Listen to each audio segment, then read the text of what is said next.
नमस्कार दोस्तों, कैसे हैं आप सब। दोस्तों, अभी इस भर्ती का कुछ भी पता नहीं चल पा रहा है, क्या करना चाहते हैं, क्या बोर्ड चाह रहा है, कुछ भी समझ में नहीं आ रहा है। देखिए, एग्ज़ाम को ऑलमोस्ट आपका मैं क्या कहूँ, अभी इतने दिन हो गए, 1.5 महीना होने जा रहा है एग्ज़ाम हुए। बोर्ड ने ना रिज़ल्ट दिया है, ना कोई नोटिफिकेशन दी है साइट पे। ये बहुत ही गलत हो रहा है बच्चों के साथ, एक अन्याय ही कह सकते हैं इसको। देखिए, अभी इतने टाइम में रिज़ल्ट के बाद टाइपिंग की भी डेट आ जानी चाहिए थी, है ना। तो आप लोगों के बहुत मुझे क्वेश्चंस मिलते हैं कि क्या होगा, क्या नहीं होगा। देखिए, तो ये वीडियो मैं इसलिए लेकर आया हूँ कि कोई भी इन्फॉर्मेशन बोर्ड की तरफ से, क्या कुछ भी सोर्सेज से भी नहीं पता चल पा रहा है कि क्या होना है इसमें।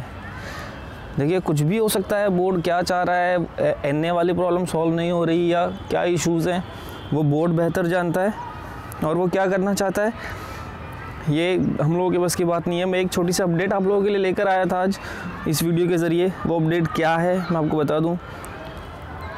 देखिए, जिस कंपनी ने एग्ज़ाम करवाया है उसी ने बिहार विधानसभा जूनियर क्लर्क और अदर वैकेंसीज़ थी, उनका एग्ज़ाम भी करवाया था।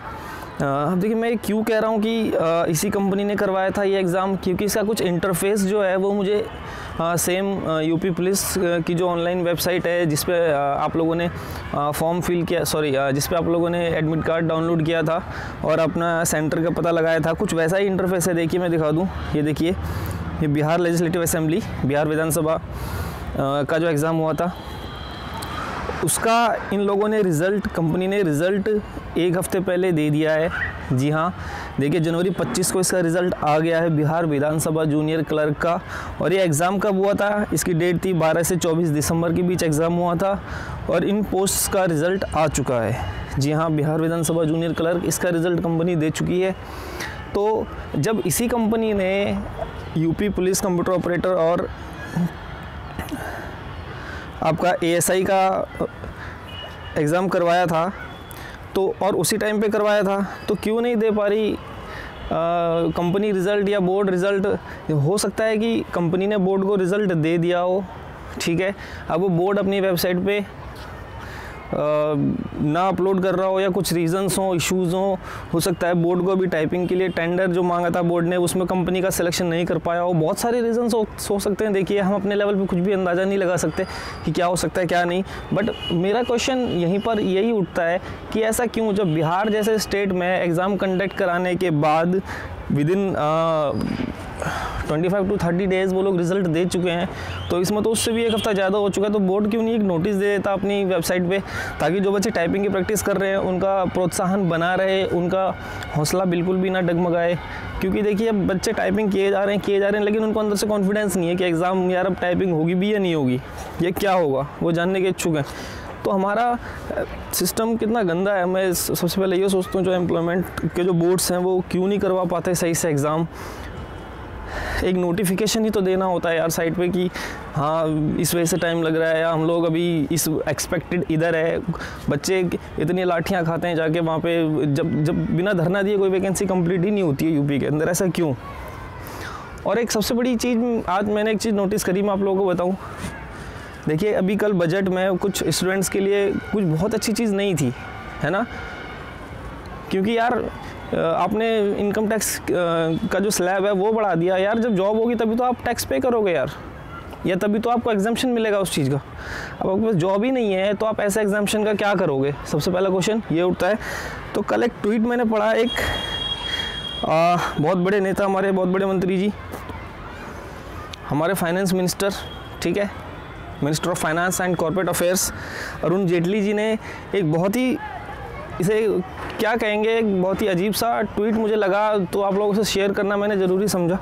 देखिए, इसमें कोई पॉलिटिकली मैं किसी पार्टी को सपोर्टर हूँ ऐसा नहीं है, या पॉलिटिकली मैं किसी पार्टी को ऑफेंड कर रहा हूँ, मैं उसका सपोर्ट नहीं करता इसलिए मैं ट्वीट लेकर आया हूँ, नहीं, मेरा पॉलिटिक्स से कोई भी रिलेशन नहीं है दोस्तों। सबसे पहले मैं क्लियर कर देना चाहता हूँ, और इस पर कोई भी कमेंट नहीं करेगा फालतू के, ठीक है।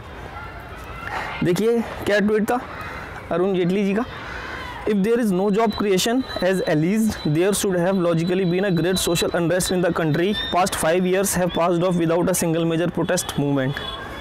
देखिए, ये ट्वीट किया है मंत्री जी ने कि अगर कोई भी जॉब क्रिएशन नहीं है ना, जैसे कि कहा जा रहा है कथित तौर पे, तो हमारी कंट्री में एक बहुत ही बड़ा सोशल अनरेस्ट होना चाहिए था, एक यानी कि बहुत ही बड़ा प्रदर्शन नहीं हुआ हमारी कंट्री में पिछले 5 साल में। इनका ये कहना है कि पिछले 5 साल विदाउट एक मेजर मूवमेंट के, बिना किसी आंदोलन के, बेरोजगारों के बिना किसी आंदोलन के पूरे 5 साल निकल गए हमारे। देखिए कितनी बड़ी बात कह दी हमारे मंत्री जी ने, क्या उनको नहीं पता? अब क्या कहना चाहते हैं कि स्टेट लेवल पे मार खाने के बाद अब सेंट्रल लेवल पे भी जाके मार खाए बंदे? सेंट्रली क्या एसएससी का मुद्दा नहीं देखा उन्होंने? तो इतने बड़े मंत्री जी, इतने बड़े नेता हमारे देश के, और देखिए कोई महोदया जी हैं दीपाली सिकंद, उन्होंने भी कहा है कि सभी स्ट्रीट्स पे आ गए हैं, आप ये कैसी बातें कर रहे हैं जेटली जी, ठीक है, तो छोड़िए उसे, खैर वो अलग चीज़ है। तो देखिए ये क्या है, मतलब जब तक लड़के बोर्ड के आगे जाके या जो एग्ज़ाम कंडक्ट करा रही है एजेंसी, उसके आगे जाके जब तक डंडे ना खाएं पुलिस वालों से, विभाग के पास जाकर डंडे ना खाएं, तब तक कोई वैकेंसी क्लियर ही नहीं होगी। और हमारे एक नेताजी इतनी बड़ी बात कहते हैं सीधे उसके अपोजिट, कि कुछ भी नहीं हुआ पिछले 5 सालों में ऐसा जिससे कि ये लगे कि जॉब्स नहीं है इंडिया में, या हम जॉब्स नहीं दे पा रहे हैं। तो दोस्तों मैं बहुत ही दुखी हुआ इस बात से जब मैंने ये ट्वीट पढ़ा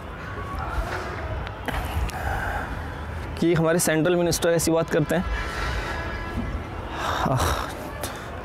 सो गाइज़ अभी तक का तो अपडेट कुछ भी नहीं है बोर्ड की तरफ से, क्या होगा क्या नहीं होगा। लेकिन हाँ, जिस तरह से मैंने बिहार विधानसभा का जो रिज़ल्ट देखा, तो मुझे कहीं ना कहीं ये लगा कि यार रिज़ल्ट इन लोगों को दे देना चाहिए था, क्योंकि कुछ ना कुछ तो इश्यूज़ हैं तभी ये नहीं दे पा रहे। अब वो चाहे टाइपिंग से रिलेटेड कंपनी का टेंडर हो, है ना, या क्योंकि मेरिट बनाने में इतना टाइम नहीं लगता यार, इतने बच्चे नहीं थे कि वो तो कंप्यूटर से मेरिट जनरेट करनी है, वो वैकेंसी के अकॉर्डिंग वो तुरंत हो जाता काम। तो मुझे नहीं लगता कि इसमें कुछ टाइम लगना चाहिए था इतना ज़्यादा। अब बोर्ड क्यों टाइम ले रहा है, ये बोर्ड के ऊपर ही डिपेंड करता है, बोर्ड की ही क्या मंशा है वो बोर्ड को ही पता होगा। तो गाइज़ ये बहुत ही दुखद है जो भी है, क्योंकि इतना समय से 2016 की वैकेंसी, 2017 की वैकेंसी, आज 2019 हो गया, पता नहीं कब जाके क्लियर करते हैं। सो गाइस चलिए बाय, आज के लिए इतना ही था।